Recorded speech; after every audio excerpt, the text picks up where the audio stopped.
बाळासाहेब ठाकरेंना च्या नंतर हे लोक ते विचार पुढे घेऊन जाऊ शकले नाही. उद्धव ठाकरे तर बाजार मांडलेला मुंबई महापालिकेमध्ये, बाजार मांडलेला. त्यांच्या मातोश्रीमध्ये असलेल्या लावलेल्या ते जे काय खातात पासून जे काय कपडे लॉन्ड्रीला देतात ते सगळे मुंबई महापालिकेच्या पैशावरून आहे.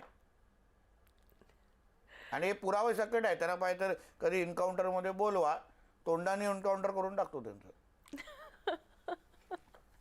तुम्ही चॅलेंज देताय उद्धव ठाकरेंना या समोरासमोर? ते येऊ नाही शकत, मला माहिती आहे, येऊ नाही शकत. कारण त्यांना माहिती आहे की 39 वर्ष जेवढं सन्मान्य राणेसाहेबांनी ठाकरे साहेब बाळासाहेबांची सेवा केली, ताकद दिली, आम्हाला यांच्या सगळे अंडीपिल्ली माहिती आहेत. हे काय मुंबईवर प्रेम करतात, किती मुंबईसाठी ह्या लोकांना खरंच जिव्हाळ आहे आम्हाला माहिती आहे. आता कोण म्हणून बोललो ना, ह्यांना इंटरव्ह्यू घ्यायची असते तेव्हा ह्यांच्याच सामनाचा संपादक लागतो. ह्यांना प्रेझेंटेशन द्यायचं असतं तेव्हा हे ह्यांच्या शिवसेना भवनमध्ये देणार. विचार करा, कधी सामान्य मुंबईकरांच्या समोर, कधी तिखट बोलणाऱ्या लोकांच्या समोर, कधीही परखड प्रश्न विचारणाऱ्या लोकांच्या समोर इंटरव्ह्यू देण्याची हिंमत करतात का?